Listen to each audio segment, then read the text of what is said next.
I'm here with Dayo with Medical Ambassadors International. He's the Regional Director of CHE in West Africa. Thank you very much. You're welcome.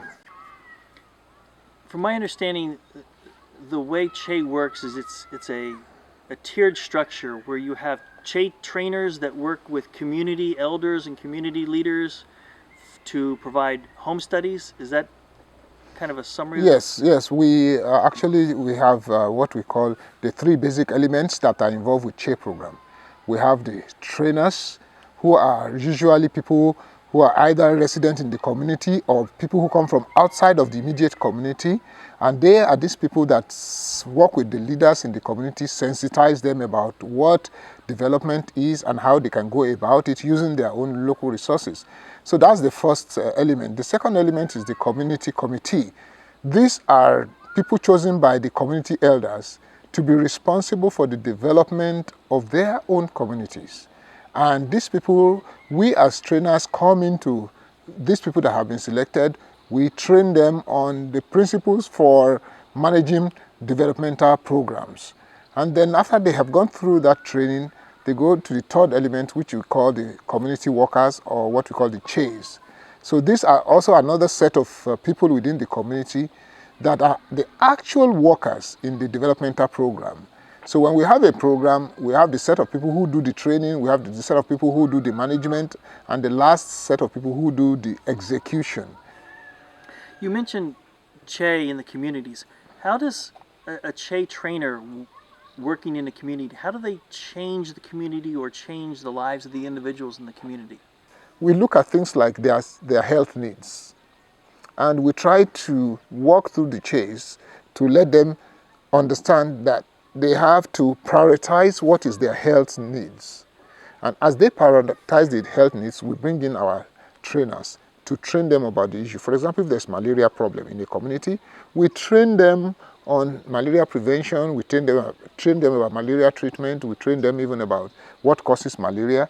And then these children take what is called, these workers, they take what is called the picture booklets. They take these picture booklets to the homes and they teach family by family. So as they teach these different families, what we find out is that the families understand better, they're able to ask questions, and they are able to apply those things that they've been taught in their lives. And as they do that, we begin to see changes in the homes. We have programs like treating water. We teach them what is called the Sodis water, where people are taught to use the sunlight to purify water, and then every home is taught how to do that. What we find out is that the homes no longer drink dirty water, they no longer get sick because of water, because they have been taught that in their homes and they understand it. So this is how we have what is called community transformation. You've mentioned a lot about development. In the United States, we're very familiar with sending relief to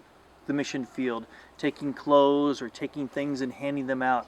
How is the development that you're talking about, CHE, different than the relief that we're so accustomed to trying to provide to developing countries in the mission field? Well, one of the major things that need to be considered when we are giving relief is that, first of all, the people themselves do not sufficiently appreciate it, because they see it, they receive it, and they use it for just a short time.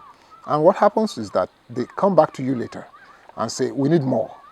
And so it gets to a point where the giver gets fed up and says, well, I can't continue to give this to you. You've got to think about how to find yours. So our program encourages development, which is using the local resources as much as you can.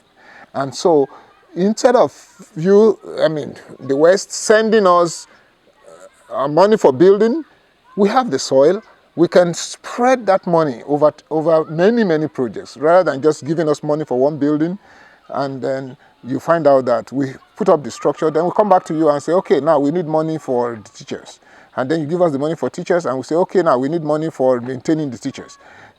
So it goes on and without end. But with relief, what happens, with development, what happens is that once we sit down and we look at what we have in our local resources, the demand on you will reduce, because we are using our available resources.